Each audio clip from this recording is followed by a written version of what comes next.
My name is Gary Rutkowski, and today is December 17th, 2003, and today I will be interviewing director James Burrows in Studio City, California.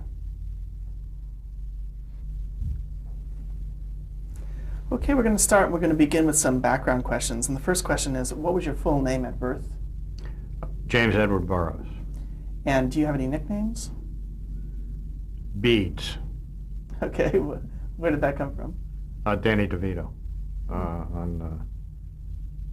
on Taxi, which was, I guess, the first show I did that I was the director from the beginning. It was a very complicated show. We had 4 of the best writers in television and 7 of the best characters in television, and I was the intermediary in trying to mesh these people into a ensemble. And it was a very big set, and the cameras were very difficult. So on Thursday, which was camera day, at the end of the day, Danny would say, "My eyes look beady." So hence the term beads. And people have called you that ever since? No. Danny calls me that, Mary Lou, and Tony Danza. Okay, the next question is, when were you born and where were you born? I was born December 30th, 1940 in Los Angeles, California. Mm-hmm. And did you grow up here? When I lived here till I was 5, and then my parents got divorced. My mother moved to New York, and my father followed a couple of years after that. So you were living with your mother? I was living with my mother, growing up in New York City. Mm-hmm. Was it unusual for a couple to get divorced in that time? I don't, being being Jewish, it was not that weird. There were people. The progressive, getting divorced has to me always been a progressive movement. I mean, it's the people who want to take a stand on, say my happiness is more important than the traditional values. So I think back then a lot of kids growing up had divorced parents. And what was your father's name, and what did he do for a living? My father's name was Abram S. Burrows, and he was a playwright director. And did you get to watch him at work? I did. What are some of your vivid memories at the very early years? Well, I remember being trundled along to different endeavors that he would do. I would go down and watch This Is Show Business, which was a panel show he was on. I was on the Sam Levinson show. I have evidence of that. There's a picture of me sitting on a couch. Is this a radio show? No, that was a television show. Mm-hmm. Sam Levinson was that comic who told stories about his grandmother and played the violin. I was on Edward R. Murrow, Person to Person, because he went to my father's house. And my sister and I went over there that night. And John Frankenheimer was the AD. That's how strange that was. In hindsight, we know that, because I ran into John before he died, and he said he had done that, and I said, did you go to my father's house? He said, yes, I did. So, and Laurie and I had 2 or 3 lines. Was it scripted? Did they tell you what to say? Well, you knew the question. Well, I'll tell you how bad I was. Edward R. Murrow asked me, are you going to show business? And my response is, I haven't made up my decision yet. To this day, I am teased about that. I look like a dork. It was on, I think when Mike Wallace interviewed me for 60 Minutes, it's on there. Or maybe on the Comedy Awards, there's a clip of me, and my father played the piano that night, and we were all in the background watching. So, and then when he would do, occasionally when he would go out of town with a play, Laurie and I, my sister and I, would go down and see him, and I would be the boss's son, and go see the play, and Dad would take us to dinner and stuff like that. So, in that sense, and then during high school, he had a couple of shows running. Say Darling, he directed, and I would always say to girls, you want to go down and see the second act of Say Darling, and I'd sneak in and sit on the stairs, and It would all be, I had no self-esteem. It was all who my father was. But it's like seeing a big car or something like that. So those are the times Abe would take me to work. Did you see any celebrities that you were starstruck by? Or anything like that? Not really stars. It's hard. My father, he wasn't friend with Britney Spears. So when you're a young kid, or SpongeBob SquarePants, Abe worked in a medium that appealed to the older folk. He didn't work in music or anything like that. So the people I met, in hindsight, I should have gone, because I met Edward Albee, who I adored. I met John Steinbeck. I met Alfred Kazin, who was who was a wonderful literary critic. I met Lauren Bacall back then. I met, I knew David Merrick. I knew Truman Capote. All my fathers. I met as a kid. I met Groucho Marx. I met Danny Kaye. I knew, but I had only in looking back at my father's pictures do I have any appreciation for, oh my God, George Kaufman, Moss Hart. They were just, old people when I was growing up. You mentioned your sister. How many siblings do you have? I have one sister, Lori Burrows grad. She's older or younger? She's younger. She lives out here. And what is your mother's name, and what did she do for a living? My mother's name, Ruth Levinson Burrows, and she was a housewife and did a lot of social work and a big politico. We call her Grandma now because I have kids, and that's the term. She passed away, but Grandma made Lori and I march in the May Day parade. So you didn't know back then what that was. That's because my father was called in front of the McCarthy Commission, and which was a scary time. But in the late 30s and early 40s, when people went to Communist Party meetings, it was like being a liberal. There was no nasty pejorative connotation to communism until McCarthy came around. So my mom and I, my father went to those meetings, and my father was in front of the committee, he had to testify. It was a very difficult time for him, and he told me how difficult and how you had to walk the fence there, because if you were like this, you didn't work anymore, and if you were the other way, you worked but people hated you. So it's a very, very tough position for doing something that you didn't think was bad at the time. And so, but my mom was a big leftist, and Lori and I would march in the May Day parade not having any idea what it was for, or, because it was a communist parade. What were your hobbies as a kid? I had electric trains. I had baseball cards. I had one of the first tape recorders, those reel-to-reel jobs, and I would tape all these songs off the radio. It was Napster. It was early Napster. Did you do any kind of performance with them? No, I was not a clue. Not even interested in that. No extrovert. What did you want to be when you grew up? Anything but in show business. I don't want anything to do with show business.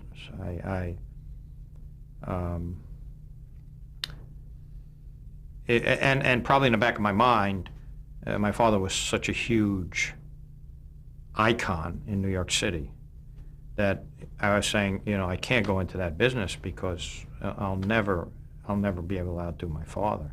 That's a little selfish to try to outdo him, but to succeed like my father. And I wanted to impress my father. So I no show business whatsoever. I didn't want anything to do with that. Where did you go to high school? High School of Music and Art. That's in New York City? New York City. And did you go to college from there? I went to Oberlin College in Ohio, and then I went to the Yale School of Drama. Were you studying drama in Ohio? No. Again, there was this, when I went to the Yale School of Drama, that was, I guess, a turning point in my life. At the end of when Oberlin was over, when I graduated from Oberlin, there was the call-up for the Vietnam War. and nobody in their right mind wanted to go over there. So my father said, do you want to, I think you should go to graduate school. And I said, I think that's a really good idea. So I went to, he said, what, as I said in my American Comedy Award speech, I said, my father never pushed me into show business. He never did that. He just said, I'd like you to try the theater for a couple of decades. And so he pulled some strings to get me into Yale School of Drama because I had to write a play or I had to write a scene, and nobody will ever see that because I don't have a writer's mentality at all. It was just, but the first year at Yale School of Drama, I met Nikos Sakaropoulos, and he was a wonderful professor there.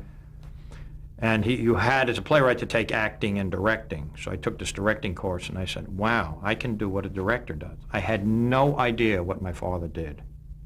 I would watch him when I was a kid and not apply my mind or concentrate on what he did, because mainly he wrote. He wrote while he directed. He would rewrite all the time. So I thought he was a writer. I didn't know there was a guy who directed. So when Nikos said, this is what a director does, I said, oh, holy shit, I think I can do that. And then I went to summer stock for a couple of years, and then I struck out. So that was really the time, the changing point in my career. When did you graduate from Yale? 1965. And you moved back to New York? I moved, I came out here. I graduated from Yale, and I came out here for my first endeavor in the television business, which was, I had come out the year, 6 months before in January, to shoot a pilot that my father wrote called OK Crackerberry. OK Crackerby. OK Crackerby. It was a story written by Cleveland Amory about the richest man in the world who hires a tutor to take care of his kids. And it was Burl Ives and Hal, I don't remember Hal's last name, and played the tutor. And the girl, his girlfriend, Hal's girlfriend, was Lorraine Stevens, who's now married to David Gerber. So I came out, I was Burl Ives' dialogue coach. So I came out to California, and we shot this pilot, and I was, Abe's kid. That was my job. I was Abe's kid. I was a gopher, staying at the Bel Air Hotel. And, I would run lines with Burl and, try to see what was going on. Rod Amato was the director.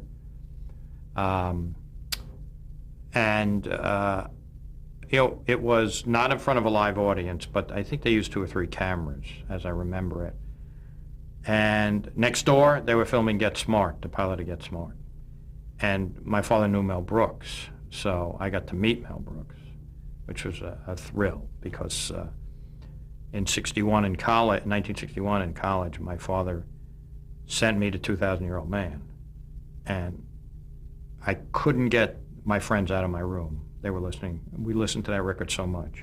They just would never leave. It was so anyway, I got to meet Mel, and then I went back to finish Yale, and then the series got picked up, so I came out to work on the series. What was the name of the series? OK Crackerby. Mm-hmm. And how long did it last?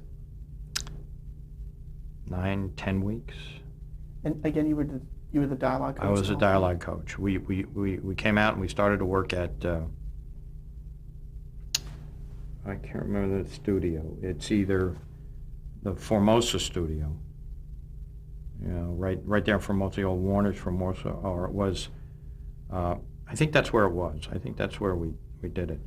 And right next door was My Mother the Car, which was also out of the same company, and that was, believe it or not, that was 1965, and Alan Burns was working on My Mother the Car along with Chris Hayward and Avery Shriver. And so I worked for about, I was out here for about a year, 6-7 months on that show, and then my father bought me a suit, an audition suit, or an interview suit, because I went on other interviews. So he sent me to Bob Carroll. I got fitted for this black suit. And I went on a couple of other interviews. I met with Harv Bennett, who was then at ABC. He didn't want me to work for him. and a couple of them never got anything. So I decided, I'd go back and work in the theater, and the job I could get in the summer was I was a show technician for Goober, Ford, and Gross. Now, Goober, Ford, and Gross they produced summer theater that traveled from city to city. And so I, as the show tech, my job was I would go into I would drive a truck which had the scenery on it into the town where the show was going, set up the scenery, and then get the apprentices, who were all dressed in black, to learn how to make the scene changes. Because we did My Fair Lady with Michael Allison and Anita Gillette. So I was in charge of the show. So I was at rehearsal for this. How did you learn this? You just figured it out? It's not hard. Okay. Well, you put it in first, and the truck goes a little bit, and you put it in second. No, you're in rehearsal, and you know what props are needed, what sets are needed, and so you coordinate the kids coming, and change them, and you have to drive about 200 miles after the Saturday show to the next town, and you set it up, and all the tents are similar. And I remember at rehearsal sitting there watching the director and thinking, he doesn't know what he's doing. It doesn't seem, and I would watch. I would never say anything. So I did that for about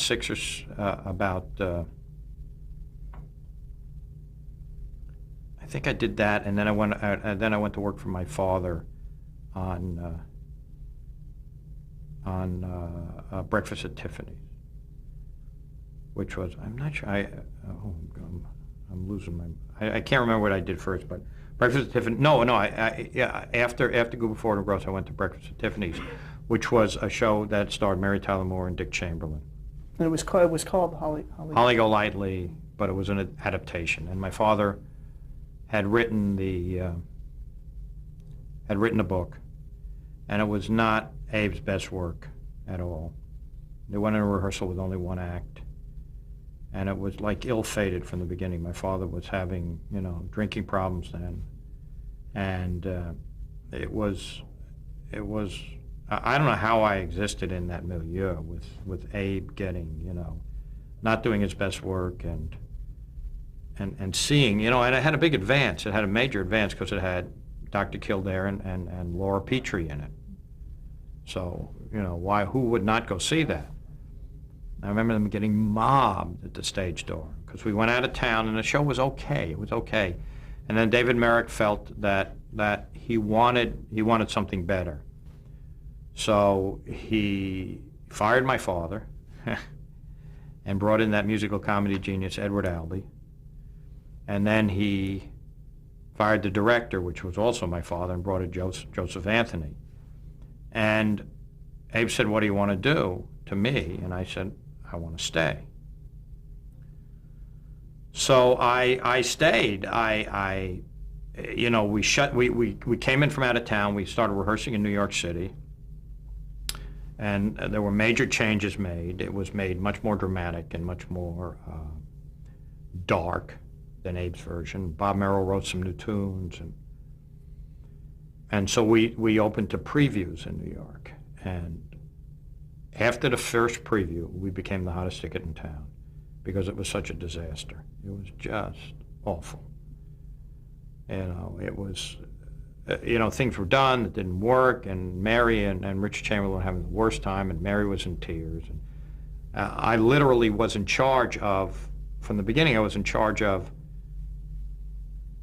when either Dick Chamberlain would come off stage or Mary would come off stage, would be there with a flashlight to take them to their costume change and then take them back. So I was like the guy who helped these newcomers to the theater. So when Mary would come off at the end of every scene during these previews, she would be just in tears. It was just a disaster. And so after 4 previews, we closed. We closed. It was just, they still talk about it. And I remember the last... Did you get to talk to her at all? Because it didn't seem like there's a lot of time. There would be a lot of time to... Oh yeah, we got to know each other really well. Mm-hmm. Because there was nobody else to talk to, especially at that party at Sardi's after the last show. We had this party at Sardi's where it was like a wake, and Mary was in tears, and Grant was on his way in because he had flown in. He had taken an early plane because they knew it was closing that night. So it became the hottest ticket in town, and yet the most, it was, I've told so many stories about it, but I think the best story is what Albee tried to do was say that the character of Jeff, who was the writer, who George Papard in the movie, literally these characters, Holly and Doc and all the people, came out of his head. And if Holly wasn't doing well, he could crush her like a piece of he could squash her like a piece of paper and throw her away and create a new Holly. So the last moment of the piece was supposed to be all the scenery went back, and there was this piece of paper on stage, and Dick would come down, crush it, and throw it down, and Cat, the little cat, I don't remember the name, the pussycat, Holly's pussycat would come out and play with it, and the curtain would descend. Well, in order for, you got to get a cat to play with the paper, you have to induce it or lure it to the paper, so they put minced ham on the paper. So Dick Chamberlain came out, and the first night, he picked up his paper, squashed it, and you can hear, and all this stuff rolled down, all the minced ham down his arm. He threw the paper down, stalked off stage, the cat jumped out and went right for his hand.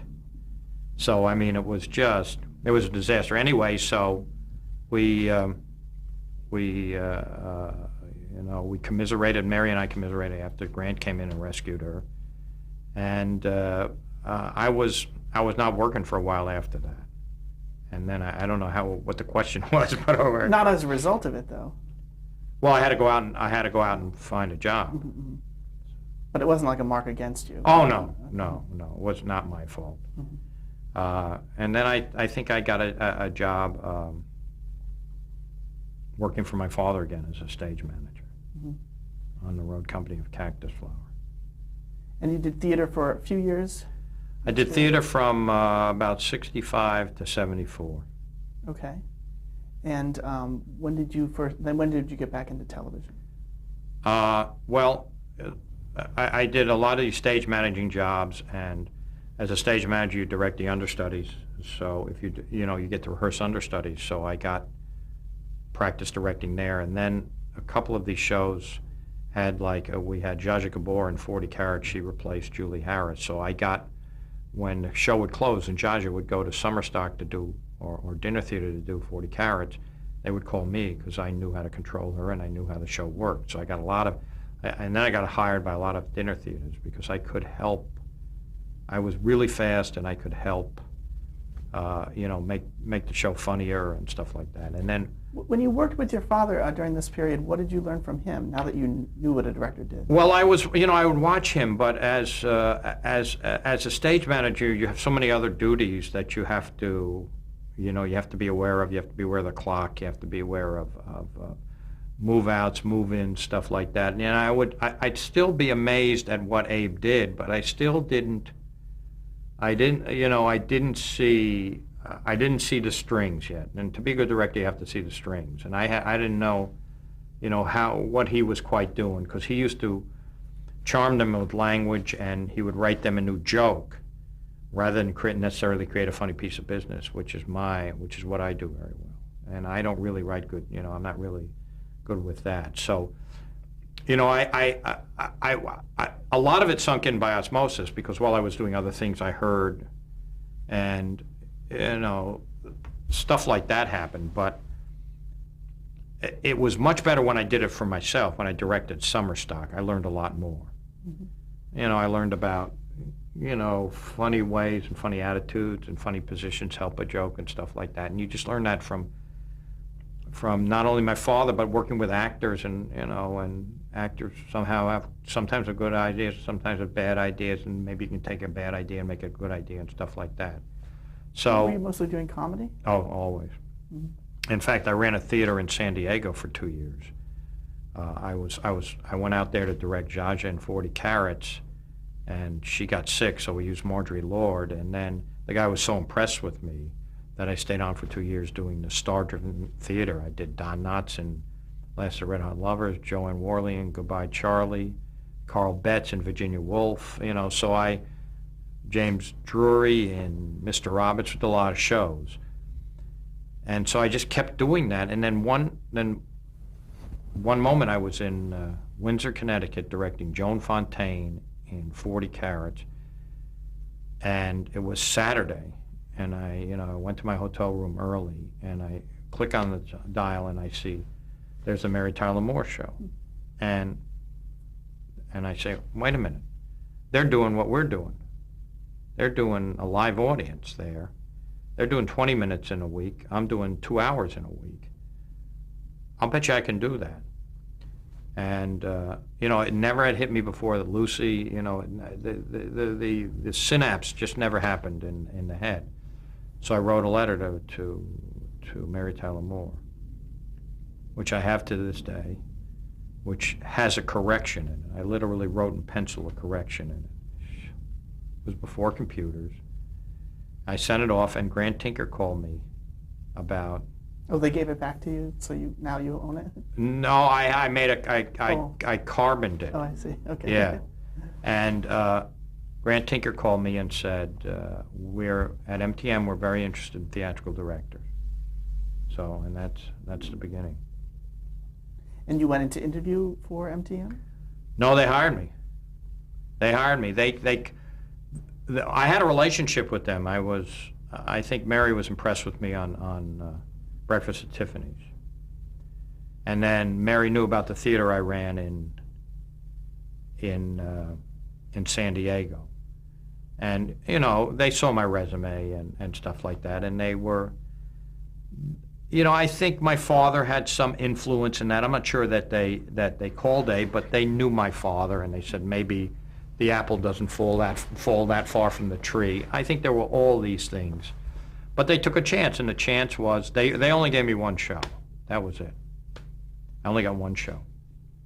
I knew I had one shot, so it didn't, they were not, they paid me a little money to live by, but they were not out of pocket that much.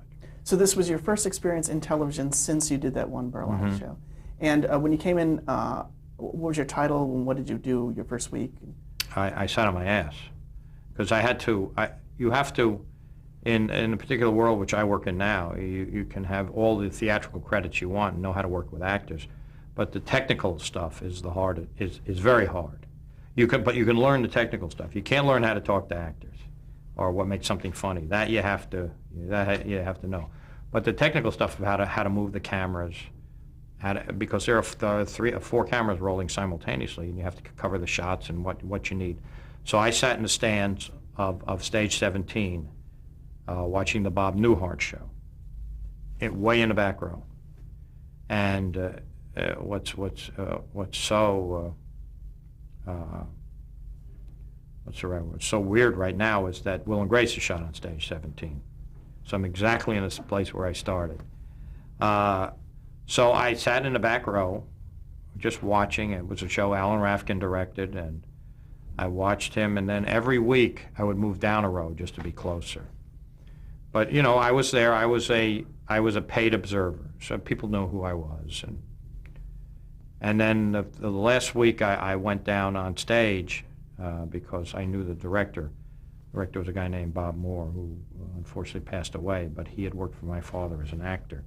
And Bob was a wonderful director. He directed Promises, Promises. He did The Boys in the Band, which was a seminal play in the early 70s. Bob was amazing. So I went down and I made a suggestion to Bob Moore. Next thing you know, Grant calls and says, "You're going to go over and watch the Mary Tyler Moore show." I said, "Okay." What happened? I'm going to have to stop you there. We'll pick it up on the next tape.